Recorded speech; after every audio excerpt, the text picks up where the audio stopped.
क्या आपने कभी सोचा है कि सिर्फ एक दिन का व्रत आपकी 100 जन्मों की गलतियों को मिटा सकता है? क्या आप मान सकते हैं कि एक ऐसा दिन भी आता है जब स्वयं भगवान विष्णु अपने भक्तों के हर पाप को क्षमा कर देते हैं?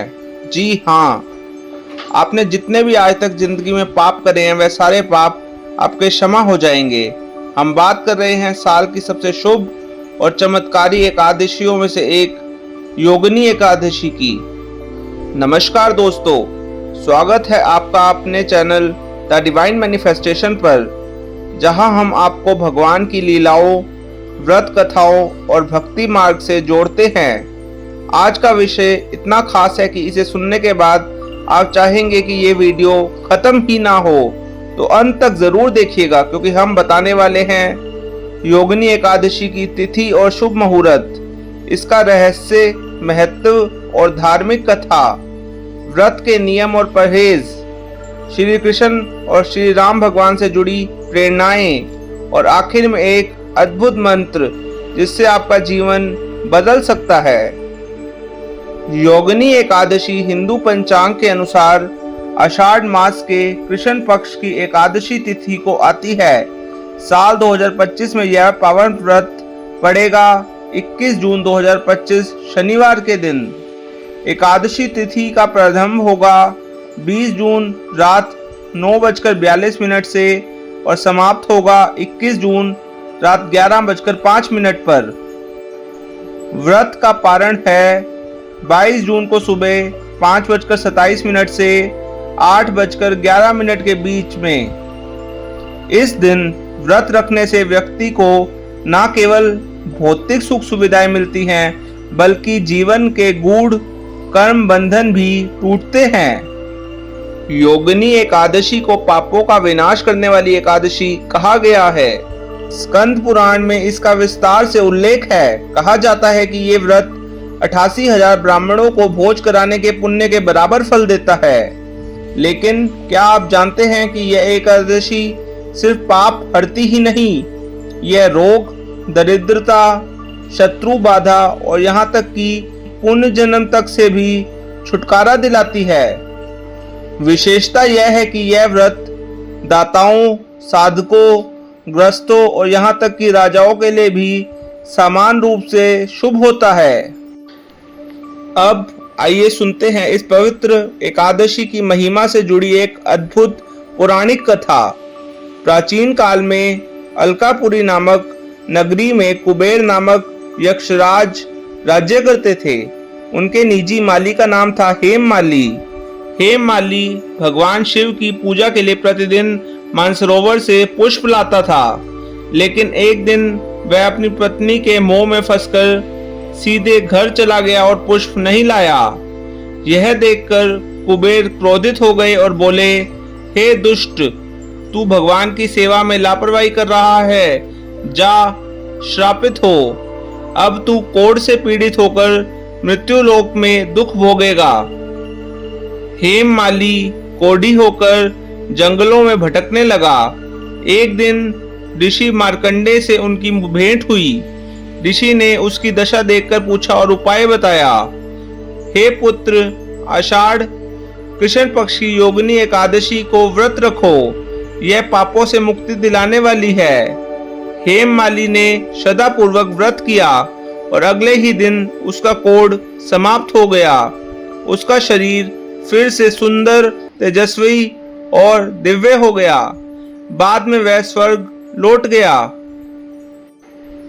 इस कथा से स्पष्ट है कि कोई भी कितना भी पापी क्यों ना हो, यदि वह योगिनी एकादशी का व्रत करे तो मोक्ष प्राप्त कर सकता है।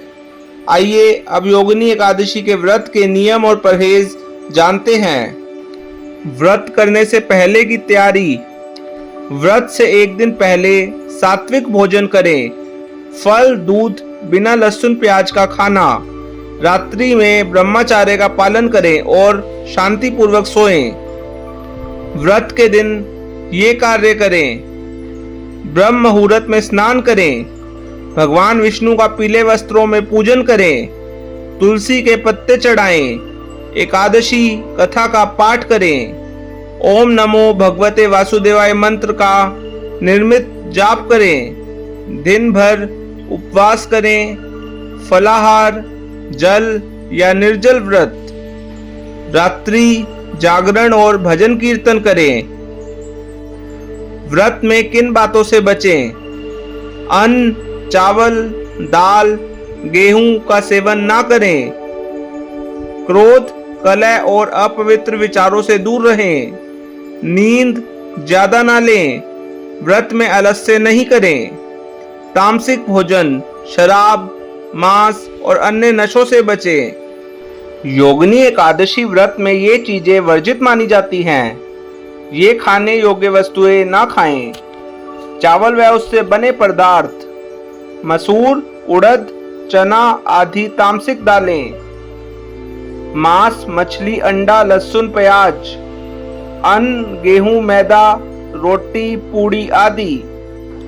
मद्यपान, तंबाकू, तेल मसालों से बने गरिष्ठ भोजन। व्रत में क्या खा सकते हैं? फल, सूखे मेवे जैसे कि काजू, बादाम, साबूदाना, समा के चावल, आलू, दूध, दही, पनीर, शंकरकंद। सेंधा नमक से बना फलाहार। व्रत का पारण अगले दिन सूर्योदय के बाद फल, जल या हल्के सात्विक भोजन से करें। भगवान श्री कृष्ण और मर्यादा पुरुषोत्तम श्री राम भगवान का एकादशी से संबंध श्रीमद् भगवत महापुराण में स्वयं श्री कृष्ण ने धर्मराज युधिष्ठिर से कहा, हे राजन, जो भी योगिनी एकादशी का व्रत करता है उसे जन्म जन्मांतरण के पापों से मुक्ति मिलती है। श्री राम ने वनवास काल में कई एकादशियों का व्रत करा, जिससे उन्हें राक्षसों पर विजय प्राप्त हुई। ध्यान दें, एकादशी भगवान विष्णु की प्रिय तिथि है और भगवान राम और कृष्ण दोनों ही उनके अवतार हैं। इसलिए एकादशी का पालन करना भगवान को प्रसन्न करने का सर्वश्रेष्ठ उपाय है। योगिनी एकादशी के लाभ और चमत्कारी मंत्र।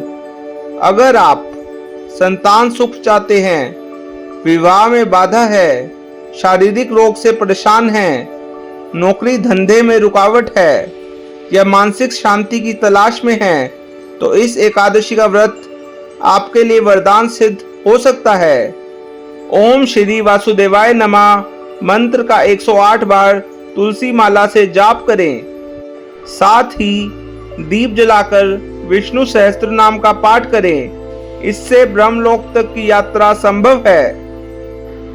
तो मित्रों, योगिनी एकादशी सिर्फ एक तिथि नहीं, एक जीवन बदल देने वाला अवसर है। अगर आपने अभी तक एकादशी का महत्व नहीं जाना तो अब समय है शुरू करने का। श्री हरि की कृपा से जीवन के सारे बंधन टूट सकते हैं। अगर आपको ये वीडियो ज्ञानवर्धक और प्रेरणादायक लगी हो तो इसे लाइक करें, अपने दोस्तों और परिवार के साथ व्हाट्सएप पे शेयर करें और चैनल को सब्सक्राइब करें ताकि आपको हर व्रत और पर्व की सही जानकारी समय पर मिलती रहे। जय श्री हरि, जय श्री कृष्ण। योगिनी एकादशी की आपको हार्दिक शुभकामनाएं।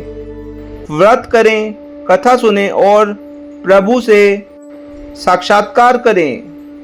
धन्यवाद।